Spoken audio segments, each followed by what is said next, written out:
வாழ்க வையகம் வாழ்க வையகம் வாழ்க வளமுடன். அருள் தந்தை வேதாத்ரி மகரிஷி அவர்களின் நால்வொரு நற்சிந்தனை. மார்ச் 8. தலைப்பு: எண்ணம், சொல், செயல். மனிதனிடம் மனமாக, பார்வையாக, சொல்லாக அல்லது எண்ணமாக வெளியேறும் அலை எந்த வகையாக இருப்பினும் அவ்வலை அவனுடைய தன்மைகள் அனைத்தையும் எடுத்து செல்கின்றது.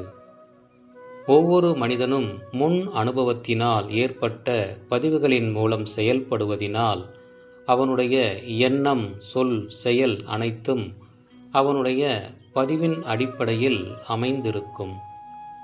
அவனுடைய தன்மைகள் யாவும் அலை மூலமாக வெளிப்படுகின்றது.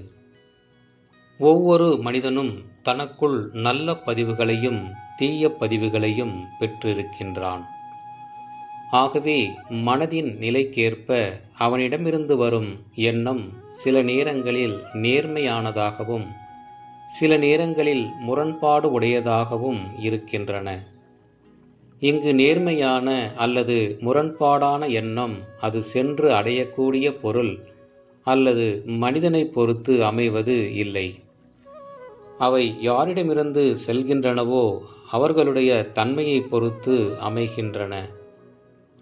இந்த விஞ்ஞானத்தை, தத்துவத்தை அறிந்து கொள்ளாமல் நாம் எண்ணற்ற பதிவுகளை ஏற்படுத்தி கொண்டு அவற்றை நன்றாக வேரூன்ற செய்து கொள்கிறோம்.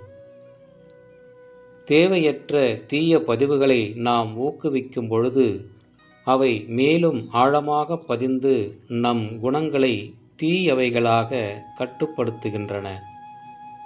நேர்மையற்ற முரண்பாடான எண்ணங்களை மாற்றி தீய பதிவுகளை களைவது சிறந்த ஆன்மீக முயற்சி ஆகும். தூய எண்ணம், சொல், செயல்களினால் இனிமையான நல்ல அலைகளை ஏற்படுத்தும் பயிற்சியினை மேற்கொள்ள வேண்டும். ஒருவரை வாழ்த்துவதினால் ஏற்படும் நற்பயனை நாம் இங்குதான் உணர முடியும். அருள் தந்தை அவர்கள் வாழ்க வளமுடன்.